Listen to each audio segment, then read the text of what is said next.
In 1986, a 20-year-old woman walked into a neurology clinic in Iowa for a routine evaluation. Nobody expected what they'd find. Doctors would go on to study her for over 3 decades. They'd show her snakes, spiders, horror movies. They'd walk her through one of the most terrifying haunted houses in the country. Nothing worked. Not once. Not even slightly. She has 2 perfectly symmetrical black holes where a part of her brain should be. A tiny almond-shaped structure most people never think about, called the amygdala. NIA. For over 20 years, this made her, by every scientific measure, one of the only people alive who simply could not feel fear.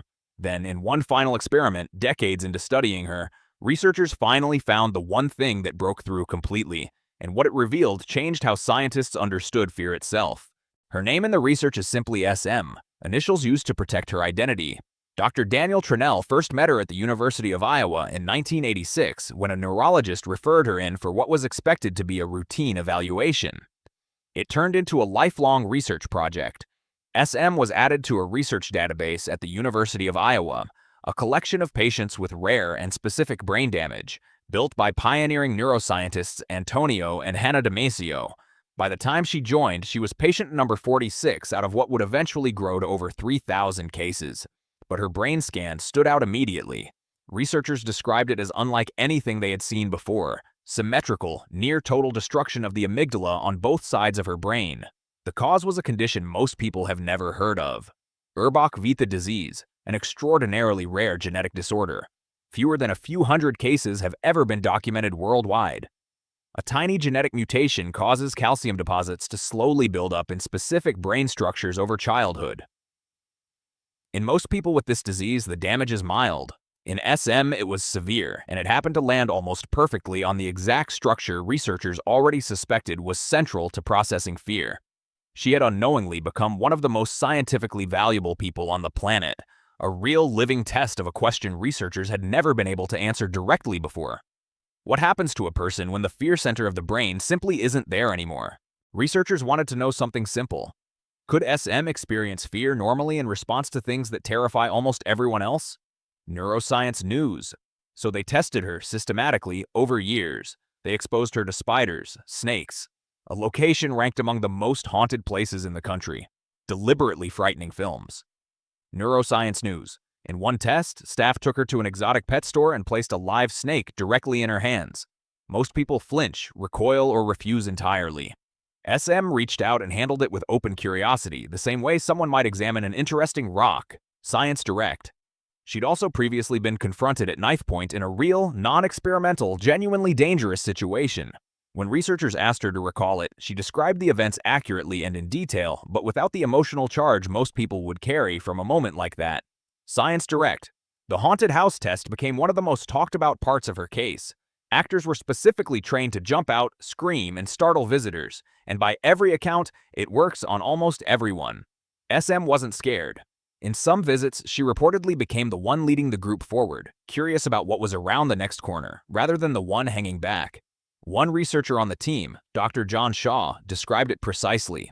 Her response was purely rational, not physiological. Her brain understood. Intellectually, this thing is designed to be frightening. But the actual bodily fear response, racing heart, tightened chest, the urge to run, simply never activated. Neuroscience news researchers concluded the amygdala had essentially been taken out of the loop entirely. The information reached her brain. It just had nowhere left to go. Neuroscience news. Interestingly, her memory wasn't affected at all. She could recall details of frightening events perfectly. She also had no trouble recognizing people by their faces, ruling out a broader cognitive problem.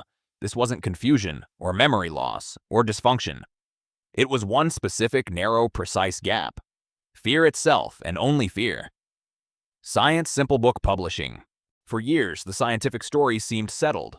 SM's amygdala was gone. Along with it, so was her fear. But living fearlessly, it turned out, wasn't as simple as it sounds. Without the instinctive alarm system most people rely on without ever thinking about it, SM had, over the course of her life, found herself in genuinely dangerous situations more than once. The knife-point confrontation was real, so was at least one other violent threat. Without a fear response prompting caution, avoidance, or heightened alertness in risky situations, danger simply didn't register the same warning signs it would for almost anyone else. Science Direct researchers began to realize something important. Fear isn't just an unpleasant feeling to be eliminated. It's functional. It's protective. It's the reason most people instinctively avoid dark alleys, tense confrontations, or obviously threatening situations, often before consciously deciding to. SM didn't have that early warning system. She had to rely entirely on rational, conscious analysis of danger, working out logically that a situation was risky, rather than feeling it in her body the instant it started. That distinction matters enormously. Conscious reasoning is slower. It requires attention, time, and deliberate thought. The amygdala's job is to skip all of that and react before the thinking mind even catches up. For over 2 decades, the case of SM quietly became one of the most cited examples in all of neuroscience for a single, well-supported conclusion. The amygdala isn't just involved in fear. For processing external threats, danger you can see, hear, or otherwise perceive around you, it appears to be essential. Take it away, and the threat can be right in front of you, and some crucial part of the response simply doesn't fire. For years, this seemed like the complete answer. Then, researchers at the University of Iowa designed one final test, and it was completely different from everything that came before. Instead of an external threat, something SM could see or touch, they tested an internal one. They asked SM to inhale a gas mixture containing 35% carbon dioxide, a standard, well-documented method researchers use to reliably trigger a brief, intense panic response, typically lasting under a minute. Science Direct, based on over 2 decades of prior research, the team fully expected the same outcome as always: calm, no fear response, just another confirmed data point. Instead, within seconds of inhaling the mixture, SM cried out for help, overwhelmed by a genuine, powerful sensation that she was suffocating. Science Direct. For the first time in over 20 years of documented research, SM experienced real, unmistakable panic.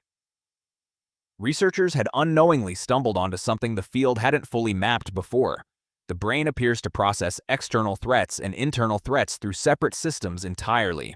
One researcher on the study, John Wemme, put it plainly: this finding suggests that intense fear, real panic, can be triggered by pathways entirely outside the amygdala. The amygdala, it turned out, wasn't the single master switch for fear itself. It was specifically wired for outside threats: the snake, the stranger, the dark alley.